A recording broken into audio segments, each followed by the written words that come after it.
Ambassador, I will say frankly, I'm one of the people who thinks you should be expelled from this country, and I believe that it's to do with the policies of your state.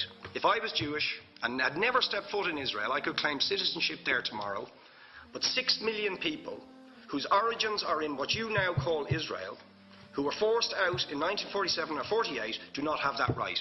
Isn't that part of the reason why the Palestinians are in dispute with Israelis? Because you deny them the right to return to their homes and to their land and to their villages, and that they have a legitimate claim, even under international law, to return, but you deny them that right. Why do you deny them that right? And why do you give that right to other people who have no connection whatsoever with the land, whether you call it Israel or whether you call it Palestine? Why do you continue to seize land, if you're serious about Oslo and the two-state solution, which under that agreement is land designated to be Palestinian land? 500,000 people, most of which has taken place since Oslo. You allow that to happen. Why do you allow it to happen?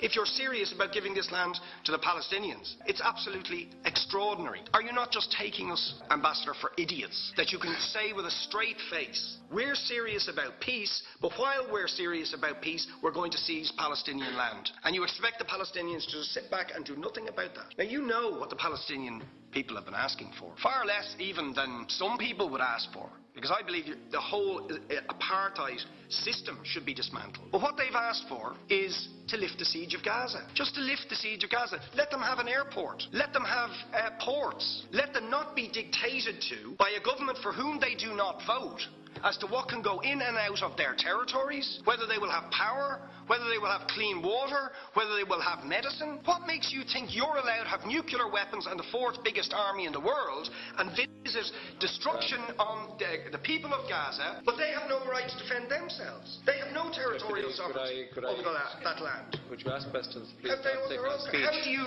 justify that? Yeah. All right. How do you justify those double standards? Very lastly, Ambassador, people like Bishop Tutu, Nelson Mandela, and I would certainly describe your state as a apartheid state, with different laws for people depending on their race or religion. For example, at checkpoints going into the West Bank, there's a channel if you're Israeli or European, and there's a channel if you're Arab. Just because you're Arab. If you came into Dáil Éireann and they stopped you and said, "Are you Jewish?" "Oh no, sir, you can't come in through the same entrance as Irish people or European people because you're Jewish," you would call that racism and apartheid. You practice that with your checkpoints and your military barriers and your apartheid wall. How can you justify